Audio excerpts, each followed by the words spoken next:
What's up, guys? Today we're going to go over accommodating resistance for Whiteboard Wednesday.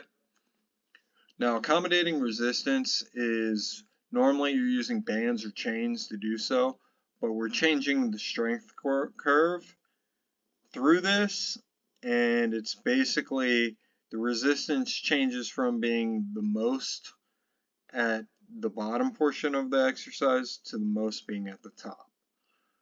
Why would we want to do that? Well, it's going to help us build more power. It does this through speeding up the eccentric and the concentric portion of the rep. So you're having higher speeds driving down into the bar, which is going to force you to have to move the bar quicker, in theory. With this, less resistance is going to be on the bar and what's normally the hardest part. So we can utilize this with, like, say, a strength athlete, a power lifter. It's going to allow you to basically deload the bar at the bottom.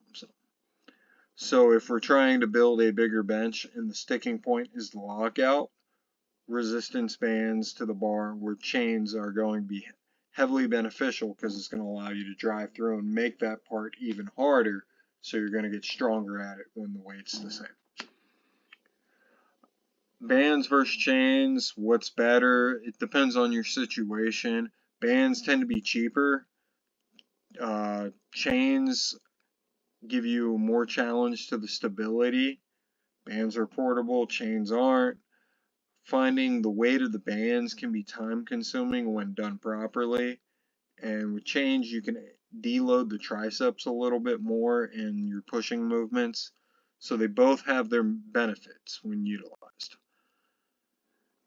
How will we determine band resistance? So when we're doing this, you're putting a band on a digital, you're putting a bar that's banded on a digital scale at both the top and the bottom of the movement.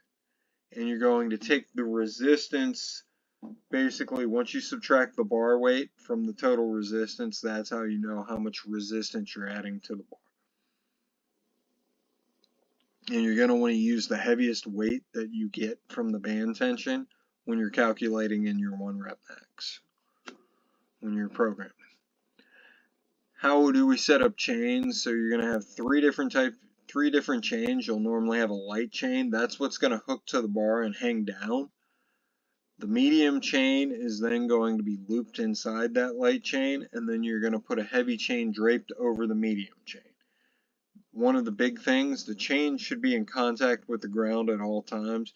You'll often see when it's done wrong, the chain coming up. That's just dangerous. You don't want to have that happen. Now, when we're looking at how we're programming the actual percentages we're using to work on things, this is Dan Baker's percentage chart. If we're going 0 to 20% of our 1 rep max when we're loading it, that's speed power. Ballistic power is 20 to 40%, maximal power 40 to 60%, explosive power 60 to 80%, max strength 80 to 100%. Where you're going to play around most when you're working with athletes and field athletes in general, you're probably most of the time going to be in the maximal power or explosive power when you're training the athlete to actually develop power. The max strength portion is more your power lifter, like any of the West Side barbell, things like that. That's what you're looking at there. How much accommodating resistance should we use?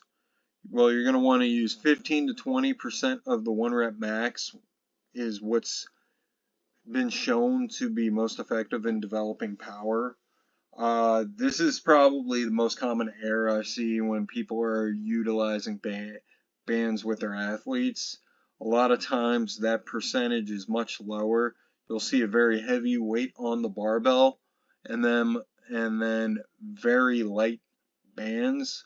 So they're not really reaching that percentage. They're probably in a 5% if you're lucky. And that's really going to affect, are we training power? Are we speeding up that bar? So now, for example, if we wanted to do 70% of the 1 rep max, it's going to be 50% of their 1 rep max will be on the bar, and then 20% will be that added band tension. and then 80, another example would be 80%, it's going to be 60, and then 20% added band tension. And that's what accommodating resistance is.